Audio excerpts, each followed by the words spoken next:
खुदावंद यीशु मसीह के पुरफजल नाम में आप सबको बहुत बहुत सलाम। खुदावंद आप सबके साथ हो। यीशु आप सबको बहुत बरकत दे। खुश रहें, जीते रहें, आबाद रहें, यीशु मसीह में शादमान रहें। खुदावंद आप सबको कसरत से बरकत दे। बाइबल मुकद्दस में लिखा है यूहन्ना 15:16 में अल मसीह वहाँ पर फरमाते हैं कि तुमने मुझे नहीं चुना बल्कि मैंने तुम्हें चुन लिया और तुमको मुकर्रर किया कि जाकर फल लाओ और तुम्हारा फल कायम रहे, ताकि मेरे नाम से जो कुछ बाप से मांगो वो तुमको दे। आमीन। अच्छा, यीशु मसीह यहाँ पर कह रहे हैं कि मैंने तुम्हें चुना है और मुकर्रर किया। अच्छा, उसने ना हमें किसी काम के लिए चुना और मुकर्रर किया है। और किस काम के लिए चुना है? वो कहता है कि जाकर फल लाओ। फल से मुराद वो कहता है कि रास्तबाजी के काम करो, मेरे हुक्मों के मुताबिक चलो, जो मैं कह रहा हूँ उसके मुताबिक चलो और वो करते जाओ जो मैं कह रहा हूँ। अच्छा, और जिस काम के लिए हमें मुकर्रर किया गया है वो काम करना हम पर ज़रूर है।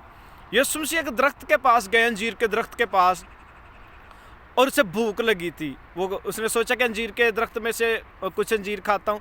और वहाँ पर ना लिखा कि उसे दरख्त पर काफ़ी पत्ते लगे हुए थे, लेकिन उसने वो फल खाने के लिए गया, लेकिन उस दरख्त पे फल मौजूद नहीं था। और उसने सोचा कि मैं तो फल खाने के लिए आया था लेकिन इसमें फल मौजूद नहीं था। और यीशु ने उससे कहा कि दरख्त से कहा, आज के बाद तुझ पर से कोई फल ना खाए। यानी कि इससे मुराद है कि जिस काम के लिए दरख्त को लगाया गया वो काम तो वो कर नहीं रहा, यानी कि फल देने के लिए उसे लगाया गया है, लेकिन फल तो उसमें मौजूद नहीं है। और हमें किस काम के लिए मुकर्रर किया गया है? बाइबल मुकद्दस में लिखा है यशायाह के सहीफे में खुदा फरमाता है कि मैंने इंसान को अपने लिए बनाया ताकि वो मेरी हमद करे। हम मुकर्रर हुए हैं, चुने गए, पैदा हुए हैं, बनाए गए दुनिया में ताकि हम खुदा की हमद, तमजीद, इज़्ज़त, तज़ीम करें, इबादत करें। और उस दरख्त को यीशु मसीह ने कहा आज के बाद तुझसे कोई फल ना खाए। पता क्यों कहा? क्योंकि उसमें फल नहीं था, इसलिए उसने कहा कि आज के बाद तुझ पर से कोई फल ना खाए। और हमें खुदा ने इबादत करने के लिए, अपने हुक्मों के मुताबिक चलने के लिए, हमद करने के लिए पैदा किया। और उस दरख्त ने फल नहीं दिया तो उसका काम कोई नहीं था। तो फिर जब अगली मरतबा अगले दिन वहाँ से वो गुजरे हैं शागिर्द, तो वो दरख्त सूखा हुआ था। तो रसूलों ने, शागिर्दों ने यीशु से कहा, अरबी उस्ताद सरकार देख, जिस दरख्त को तूने ऐसे कहा था वो दरख्त सूख गया।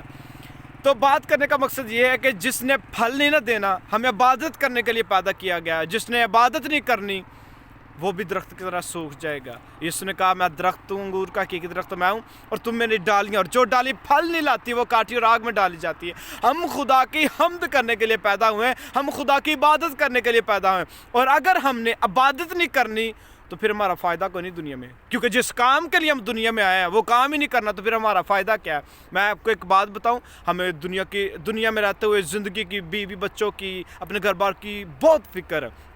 इतनी फ़िक्र है कि हम जिस काम के लिए इस दुनिया में आए थे ना, किस काम के लिए आए दुनिया में? खुदा की इबादत करने के लिए, चर्च जाने के लिए, दुआ करने के लिए, बाइबल पढ़ने के लिए, उसके हुक्मों के मुताबिक चलने के लिए, फल देने के लिए, रास्तबाजी के काम करने के लिए आए थे। और जिस काम के लिए हम इस दुनिया में आए थे उस काम को छोड़कर बाकी दुनिया के सारे काम कर रहे हैं। दिन रात अंधेरी नहीं देखते, बारिश नहीं देखते, अंधेरा सुबह, इतनी सर्दी गर्मी ठंड कुछ नहीं देखते। बीमारी कमज़ोरी में भी हम जॉब करते, काम पर जाते, ड्यूटी करते, बीवी बच्चे नज़र आते, घर बार इतनी महंगाई, बहुत सारी चीज़ें ऐसे कहते हैं नज़र आती हैं। मैं इसके ख़िलाफ़ नहीं, आप करें काम सभी, लेकिन मैं सिर्फ ये कहना चाहता हूँ कि जिस काम के लिए खुदा ने हमें पैदा किया उस काम से बहुत ज़्यादा तरजीह हम दुनियावी कामों को दे रहे हैं कि जिस काम के लिए पैदा हुए थे भाई वो तो कर नहीं रहे। अच्छा, तो लाज़िम है वो भी करें। मैं आखिर में ये कहना चाहता हूँ, मैं चाहता हूँ कि छोटी सी वीडियो बनाऊँ, ज़्यादा लंबी नहीं, क्योंकि लोगों के पास इतना टाइम नहीं होता कि वो इतनी लंबी वीडियो देख सकें। मैं ये कहने लगा था कि यीशु मसीह ने कहा कि अंगूर का की दरख्त मैं हूँ और तुम मेरी डालियाँ, और जो डाली फल नहीं लाती वो काटी और आग में डाली जाती है। यीशु दरख्त है, हम उसकी डालियाँ हैं। और उस दरख्त ने, अंजीर के दरख्त ने फल नहीं दिया तो वो सूख गया था, और अगर हमने फल नहीं ना देना, हमने इबादत नहीं करनी तो हम भी सूख जाएंगे।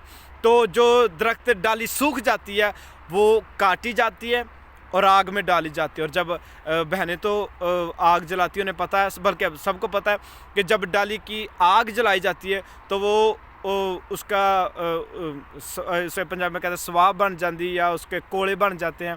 तो मैं आपको बताना चाहता हूँ फिर उसे कचरे में फेंक देते हैं। ढेर पे फेंक देते हैं, ये औकात होती है उसकी, फिर ये असर होता है उसका। तो मैं बता रहा हूँ कि जो डाली फल नहीं देती उसका ये असर होता है। तो हम भी डालियाँ हैं, और अगर हमने फल ना नहीं दिया तो ये डालियाँ जो हम हैं, जो फल नहीं अगर देंगी तो काट कर आग में यानी कि दोज़ख में वो फेंक देगा, हमारा भी फिर यही असर होगा। तो अभी वक्त है कि हम फल दें, यानी कि जिस काम के लिए उसने हमें मुकर्रर किया है, चुना है, वो काम करें। और वो काम है उसकी खिदमत करना, उसकी इबादत करना, उसके साथ चलना, और ये करना शुरू करें इससे पहले कि सूख जाएं, काटे जाएं और आग में डाले जाएं। तो मैं आपको कहना चाहता हूँ कि वो काम करें जिस काम के लिए चुने गए हैं, जिस काम के लिए बुलाए गए हैं, जिस काम के लिए उसने मुकर्रर किया है। और दरख्त को जिस काम के लिए वहाँ पर लगाया था ना, उसने वो काम नहीं किया, यानी कि उसने फल के लिए लगाया था, उसने फल नहीं दिया तो वो सूख गया। और हमें जिस मकसद के लिए उसने लगाया, पैदा किया, बनाया, वो खुदा की इबादत करना है, और करें इससे पहले कि सूख जाएं। तो खुदा आप सबके साथ हो, और यीशु आपको बहुत बरकत दे। खुश रहें, आबाद रहें, यीशु मसीह में शादमान रहें। यीशु मसीह का फजल आप सबके साथ होता रहे। आमीन।